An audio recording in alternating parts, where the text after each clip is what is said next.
తీసుకొచ్చినటువంటి విధానాలు ఎట్లున్నాయంటే గత 10 సంవత్సరాల నుండి బొమ్మన లేక పొగబెట్టినట్టు కార్మికుల హక్కులన్నీ కూడా చాలా రాస్తూ ఒక్కొక్కటి వాళ్ళకు ఉన్నటువంటి హక్కులన్నిటి కూడా ఒకటొకటి నెమ్మదిగా వాళ్ళను తీసేస్తూ మరి వాళ్ళ హక్కులను కాల రాసి ఈరోజు మరి కేంద్ర ప్రభుత్వము కొత్త విధానాలతో ఈ ఉపాధి హామీ కూలీల పొట్టగొడుతుంది అనేది నగ్న సత్యము. ఈరోజు ఎన్నో ప్రజా సంఘాలు, సామాజిక నేతలు, స్వచ్ఛంద సంస్థలు కార్మికులు కొట్లాడి 12 నుండి ఢిల్లీ వరకు కొట్లాడి సుదీర్ఘంగా 90 గంటల పాటు పార్లమెంటులో చర్చించి కూలీలకు అన్ని రకాల వెసులుబాటు తెచ్చినటువంటి చట్టబద్ధమైన చట్టం జాతీయ గ్రామీణ ఉపాధి హామీ చట్టం. ఈ చట్టాన్ని నీరు కాస్తూ మరి ఈరోజు ప్రభుత్వాలు. నమస్తే, వెల్కమ్ టు క్యూ న్యూస్. ఈరోజు మనం మహబూబ్నగర్ జిల్లా కేంద్రంలోని మహబూబ్నగర్ జిల్లా కేంద్రంలోని తెలంగాణ చౌరస్తాలో ఉన్నాము. ముఖ్యంగా మనం తెలంగాణ వ్యవసాయ వృత్తిదారుల సంఘం యూనియన్ రాష్ట్ర ప్రధాన కార్యదర్శి మటగల్ల వెంకటయ్య ఉన్నారు. వారితో మనం మాట్లాడే ప్రయత్నం చేద్దాం. అన్న నమస్తే. నమస్తే. చెప్పండి అన్న, మీరు ఉపాధి హామీ యొక్క చట్టాన్ని రద్దు చేయాలని చాలా బీజేపీ ప్రభుత్వం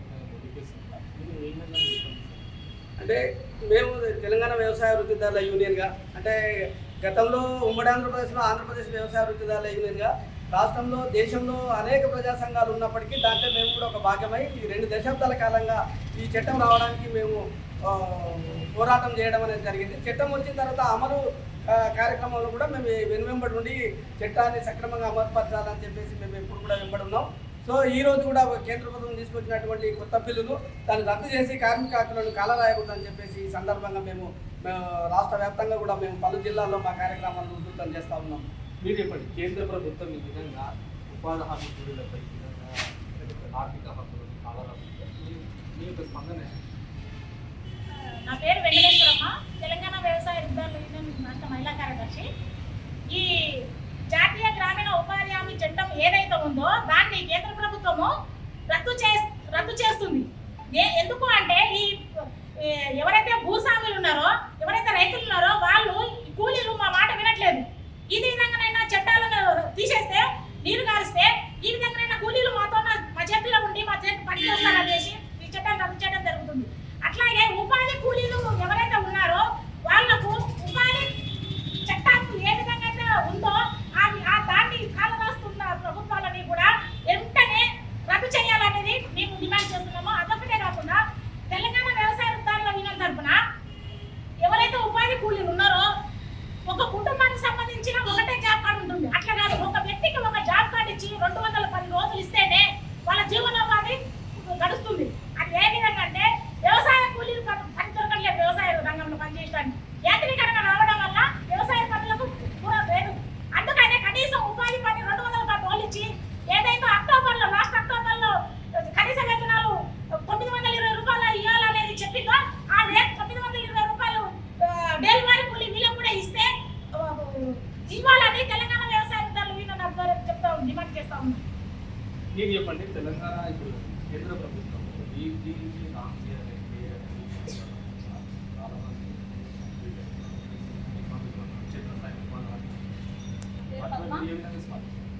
నా పేరు పద్మ, నేను జోగులాంబ గద్వాల జిల్లా మహిళా కార్యదర్శిగా పనిచేస్తున్నాను.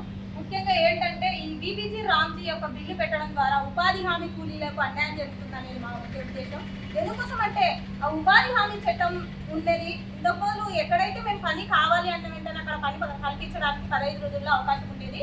ఇప్పుడు ఆ యొక్క 15 రోజుల్లో ఉపాధి హామీ పని కల్పించడానికి ఈ యొక్క బీబీజీ రామ్జీ బిల్లు ద్వారా పని కల్పించదు అనే ఒక ముఖ్య ఉద్దేశంతో ఈ యొక్క బీబీజీ రామ్జీ బిల్లు వద్దు, మాకు యథావిధిగా ఇంతకు మొదలు ఉన్న ఉపాధి హామీ చట్టమే కొనసాగించాలనేది మా ముఖ్య ఉద్దేశం. మా యొక్క యూనియన్ ఆధ్వర్యంలో మేము ఇక్కడ ఈ యొక్క గల్లీ నుంచి ఢిల్లీ వరకు కూడా ఉద్యమ కార్యక్రమాలు చేపట్టి ఎవరైనా సరే మేము మా యొక్క ఉపాధి హామీ చట్టాన్ని తిరిగి సాధించుకొని ఉపాధి హామీ కూలీలకు ఉపాధి కల్పించేంత వరకు మేము పోరాటం చేస్తామని ఈ యొక్క ధర్నా ద్వారా మేము ముఖ్యంగా మీకు అందరికీ తెలియజేస్తా ఉన్నాము. ముఖ్యంగా ఈ రోజు బీజేపీ ప్రభుత్వం ఏదైతే పార్లమెంటులో బిల్లును ప్రవేశపెట్టిందో ఆ యొక్క బిల్లును రద్దు చేసి ఉపాధి హామీ కూలీలకు, వ్యవసాయ కూలీలకు న్యాయం చేసే విధంగా ముందుకు కొనసాగించాలనే మా యొక్క ముఖ్య ఉద్దేశం. నా పేరు మట్టగల్ల వెంకటయ్య, నేను తెలంగాణ వ్యవసాయ వృత్తిదారుల యూనియన్ రాష్ట్ర ప్రధాన కార్యదర్శి.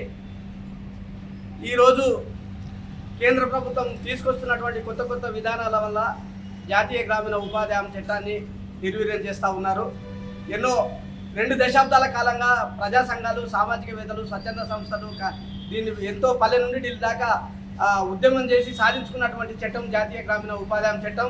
ఈ చట్టం సుదీర్ఘంగా 9 గంటల పాటు పార్లమెంట్లో చర్చ అనంతరము కార్మికులకు అన్ని కూడా వెసులుబాటు ఉండే విధంగా చర్చించి ఆ రోజు అన్ని రాజకీయ పార్టీలు కూడా మద్దతు పలికి తీసుకొచ్చినటువంటి ఒక కార్మిక కోసం వచ్చినటువంటి ప్రధాన చట్టము జాతీయ గ్రామీణ ఉపాధి హామీ చట్టం. ఈరోజు ఉద్దేశం ఏంటంటే వలసలు నివారించి స్థానికంగా ఉన్నటువంటి మౌలిక వనరులను అభివృద్ధి చేసేందుకు పని కల్పించడం ద్వారా గ్రామీణ ప్రాంతంలో పని చేసుకుంటూ కార్మికులు వాళ్ళకు వలసలను నివారించడం అనేది ప్రధాన ఉద్దేశము. ఈరోజు మరి ఆ చట్టము వచ్చినప్పటి నుండి అనేక వెసులుబాటు ఈ కార్మికులకు హక్కులను కాపాడుతూ ఆ పని జరిగింది. ఈ మధ్యకాలంలో ఏదైతే అధికారంలో ఉన్నటువంటి కేంద్ర ప్రభుత్వం ఏదైతుందో గత కొంతకాలంగా 10 సంవత్సరాల నుండి ప్రభుత్వం ఈ చట్టాన్ని ఎత్తేయడానికి మరి పన్నాగం చేసుకున్నది. 2014 తర్వాత పెద్ద ఎత్తున పనిని తీసేస్తున్నామని ప్రకటన రావడంతో దేశవ్యాప్తంగా కార్మిక సంఘాలు, ప్రజా సంఘాలు ఉద్యమించడంతో తన మాటను వెనక్కి తీసుకున్నాడు. ఈ మధ్యకాలంలో ఏ విధంగా అయితే 10 సంవత్సరాల నుండి అనేక కార్మికుల హక్కులను కూడా ఉపాధి హామీలు ఉన్నట్టు మెల్లమెల్లగా ఒక్కొక్కటి రద్దు చేస్తా వచ్చు, వాళ్ళని నిర్వీర్యం చేయడం అనేది జరిగింది. పని ప్రాంతంలో నీడ సౌకర్యం లేదు, పని ప్రాంతంలో మందుల కిట్టు లేదు, పని ప్రాంతంలో మంచినీళ్ళు లేవు, పని చేసే వాళ్ళ పనిముట్లకు సంబంధించినటువంటి వెసులుబాటును తీసేసిండు, వేసవిలో సమరాల వెంచును తీసేసిండు. ఇవన్నీ కూడా నెమ్మది తీసేసి ఈరోజు కొత్త విధానాలు ఏంటంటే ఉదయం ఒక ఫోటో తీస్తాడు, సాయంత్రం ఒక ఫోటో తీస్తాడు. ఆ ఫోటో తీస్తున్నటువంటి సందర్భంలో కార్మికులు, మహిళలు పాలియడానికి వెళ్ళి మలమూత్రాలకి వెళ్ళినప్పుడు వాళ్ళు గైరాజరైనటువంటి పరిస్థితి ఈరోజు ఉంది. ఈరోజు అదే ఉద్దేశంతో నీరు గార్చేందుకు పార్లమెంటులో పెట్టినడు రామ్జీ బిల్లును ప్రవేశపెట్టి చట్టాన్ని రద్దు చేసే కుట్రలో భాగంగా బిల్లును ప్రవేశపెట్టింది. ఈరోజు చట్టం ఏం చెప్తుందంటే కార్మికులకు వాళ్ళ దగ్గర డబ్బులు ఉన్నా లేకున్నా చట్టాన్ని ఖచ్చితంగా పని అమలు చేసి వాళ్లకు పని కోరిన వెంటనే 15 దినాల్లో కూడా పని ఇవ్వాలి, పని ఇవ్వకుండా నిరుద్యోగ వృత్తి ఇవ్వాలని చెప్పి చట్టంలో రాసిపెట్టి ఉంది. ఈరోజు చట్టంలో ఇంకొక ప్రధానమైన విషయం ఏంటంటే గ్రామంలో ఉన్నటువంటి ఏదైతే గ్రామ పంచాయతీ, మండల పరిషత్, జిల్లా పరిషత్లో పనులను గుర్తించి అది గ్రామంలో చేయాలని చెప్పేసి ఉంది. ఈరోజు ఎక్కడో వాళ్ళ ఇష్టం వచ్చిన పద్ధతిలో ఈ పథకం ద్వారా ఈ పని చేసే అవకాశాలు ఉన్నాయి. కాబట్టి దీన్ని వెంటనే ఉపసంహరించుకున్న ఆ బిల్లును, ఉపాధి హామీ చట్టాన్ని పకడ్బందీగా అమలు చేయాలని చెప్పేసి తెలంగాణ వ్యవసాయ అభివృద్ధి తరఫున డిమాండ్ చేస్తా ఉన్నాం.